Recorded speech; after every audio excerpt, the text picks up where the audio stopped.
જય શ્રી કૃષ્ણ, જય માતાજી. જો આપણે ઘરે મસ્ત મજાની બિલાડી આવી ગઈ છે. જો બિલાડીને દૂધ પાવાનું છે. અત્યંત કે મમ્મી દૂધ લાવો એટલે હું દૂધ પીવડાવી દઉં. બિલાડીને દૂધ પાઈ દીધું આપણે, અને બિલાડીને જરીક વાગી ગયું છે ને તો અત્યંત ટ્યુબ લગાવે છે. જો કેમ કરે છે એ, જો ટ્યુબ લગાવી દીધી આપણે. પછી આવી ગયા આપણે શોપે. જો અત્યંત બધી હાડી બતાવે છે કે મમ્મી હાલો મસ્ત મજાની હાડી બધી બતાવું તમને. અને ફેનિલભાઈ કરે છે રમવાની તૈયારી. જો ફેનિલે બોટલમાં ગોળી ભરી લીધી, અને અત્યંત કે મમ્મી હાલો ખાવું છે, હવે ભૂખ લાગી ગઈ. તો ફેન પપ્પાને પણ લાગી ગઈ છે ભૂખ, તો કે હાલો આપણે બધા હવે ખાઈ લઈએ એમ. પણ અત્યંતાને હાડીઓમાં રમવાનું તો જો અત્યંત હાડીમાં હંતાઈ ગઈ. ફેનિલભાઈ અહીંયા બેહી ગયો છે ને આપણે બે ગયા છે મશીને. એ કે મશીનેથી ઊભી થા તો આપણે ખાઈ ને એમ કહે છે હાલો.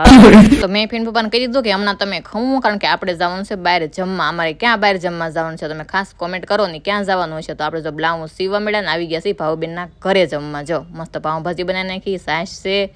અત્યંતા તો જમવા મળીને ભાવબેન બધાને પાપડ અને પીરસે છે. તો રામભાગી તમે પણ બધા આવી જાઓ જમવા. જો મસ્ત મજાની પાઉંભાજી બનાવી છે. ફેનિલ પપ્પા પણ બોલાવે છે તમને બધા આવી જાઓ જમવા. ફેનિલને તો બહુ મજા આવી ગયો. ફેનિલ લાડ બધું ખાઈ લીધો, મજા આવી ગઈ પાઉંભાજી ખાવાની. ભાવબેને તો જમવાનું કરી દીધું શરૂ. અત્યંતા કે મમ્મી હવે મને નીંદર આવી છે, આપણે બે બેન થાકી ગયા, બધાય હુવા મળ્યા છે, પણ આપણે આની વાતું જ નથી ખોટતી. એટલી વાતું ભેગી થઈ ગઈ છે ને. વાગી ગયા કેટલા ખબર, રાતના 12 વાગી ગયા. અત્યંત હવે નથી બેહાતો, હવે મમ્મી જાવું છે મારે. હાલો હવે આપણે જવું છે ઘરે ને. વિડીયાને લાઈક શેર ને સબસ્ક્રાઈબ કરી દેજો. જય માતાજી, બાય બાય.